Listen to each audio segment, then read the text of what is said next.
పల్లెల్లో బ్రతికే సామాన్యులు వాళ్ళు. పల్లె ప్రాంతాల నుంచి హైదరాబాద్ పట్టణానికి చేరుకుని, అక్కడ షాపుల్లో పనిచేస్తారా? ఆఫీసుల్లో పనిచేస్తారా? పని మనుషులుగా చేస్తారా? లేకపోతే వంట మనుషులుగా చేస్తారా? ఇట్లాగా వివిధ సంస్థల్లో పనిచేస్తూ రూ. 4 కూడేసుకుని ఇంటికి తీసుకెళ్ళి బిడ్డల్ని పోషించుకునేటటువంటి వాళ్ళు ఎక్కువ. అందులో మహిళలే ఎక్కువ. వాళ్ళందరూ హైదరాబాద్‌కి వస్తున్నటువంటి బస్సు కాస్త ఢీకొన్నటువంటి సిట్యుయేషన్‌లో 20 మంది ప్రాణాలు కోల్పోయారు. ఇక్కడ విశేషం ఏంటంటే, పర్యావరణం పేరుతో దిక్కుమాలినటువంటి పిటిషన్‌లు వేసే దరిద్రుల కారణంగా అక్కడ జరిగింది. రోడ్ వైడనింగ్ అన్నటువంటిది ఏళ్ల తరబడి ఆగిపోయింది. ముందెవరో పిటిషన్ ఏసారట, దాని కారణంగా ఆగిపోయింది. అంతకుముందు గూడా అదే ప్రాంతంలో రోడ్డు మీదన కూరగాయలు అమ్ముకుంటున్న వాళ్ళ మీదకి వెళ్ళినటువంటి వాహనం కారణంగా పదుల సంఖ్యలో ప్రాణాలు కోల్పోయారు. అప్పుడే రోడ్డు వైడనింగ్ గురించిన చర్చొచ్చినప్పుడు, ఆ పర్యావరణానికి సంబంధించిన దాని మీద పిటిషన్ ఉందంటే, తర్వాత అది కోర్టులో కూడా కొట్టివేయబడిందట. స్థానికులు చెప్తుందది.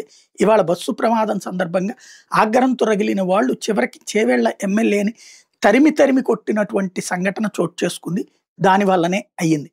ఇప్పుడు బస్సు ప్రమాదం కంటే ఈ ఆందోళన పెరిగిపోయింది. ఈ ప్రమాదాలు పదే పదే జరగడానికి కారణం రోడ్డు వైడనింగ్ చేయకపోవడం. వైడనింగ్ ఎందుకు చేయట్లేదంటే, ఈ పర్యావరణం పేరుతో కోర్టులో పిటిషన్లు వేశారని చెప్పడంతో జరిగింది అన్నటువంటి. అది పక్కన పెడితే, ఇక్కడ అసలైనటువంటి ఆవేదనాభరితమైన అంశం ఏంటంటే, ఒక టిప్పర్లు, ఇసక లారీలు నడిపేటటువంటి వాళ్ళు అదేదో అంతరిక్షంలో రాకెట్లు నడుపుతున్నట్టు ఫీల్ అయిపోయి అడ్డదిడ్డంగా ఫుల్ స్పీడ్‌తో వచ్చేస్తారు.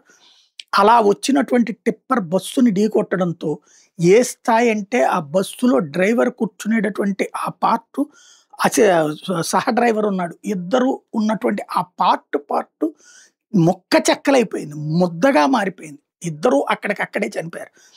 ఆ తర్వాత టిప్పర్‌లో ఉన్నటువంటి కంకర రాళ్ళు తీసుకెళ్ళే టిప్పర్ రాళ్ళన్నీ వచ్చేసి బస్సులో పడిపోయినాయి. సాధారణంగా బస్సు యాక్సిడెంట్‌లో గుద్దుకోవడం చూసాం గానీ, అందులో ఉన్న టిప్పర్‌లో ఉన్న రాళ్ళన్నొచ్చి బస్సులో పడిపోయి, బస్సులో ఉన్నోళ్ళు నిలువున ఆ కంకర రాళ్ళలో కూరుకుపోయి చనిపోయినటువంటి దారుణం. ఇది బ జీవించుండగా ఏ ఒక్కళ్ళకి రాకూడదని కోరుకోవాలి. అంత దారుణమైనటువంటి సిట్యుయేషను. మరొక 15, 20 మంది దాకా గాయపడి ఆసుపత్రిలో చికిత్స పొందుతున్నారు. ఈ మరణాలకి కారణం ఏంటయ్యా అంటే, తిలాపాపం తలా పిడికెడు. ఒకటి ఆ ట్రిప్పర్ డ్రైవర్ అరాచకం ఒకటైతే, ఆ రోడ్డుకి సంబంధించి అడ్డాలు పడేటటువంటి వ్యవస్థలు, న్యాయస్థానాలలో సుదీర్ఘపు సాగతీతలు కలిపి చనిపోతున్న ప్రాణాలు, నాశనమైనటువంటి ఆయా జీవితాల కుటుంబాలు ఏంటన్నది ఇప్పుడు చర్చించుకోవాల్సిన అంశం.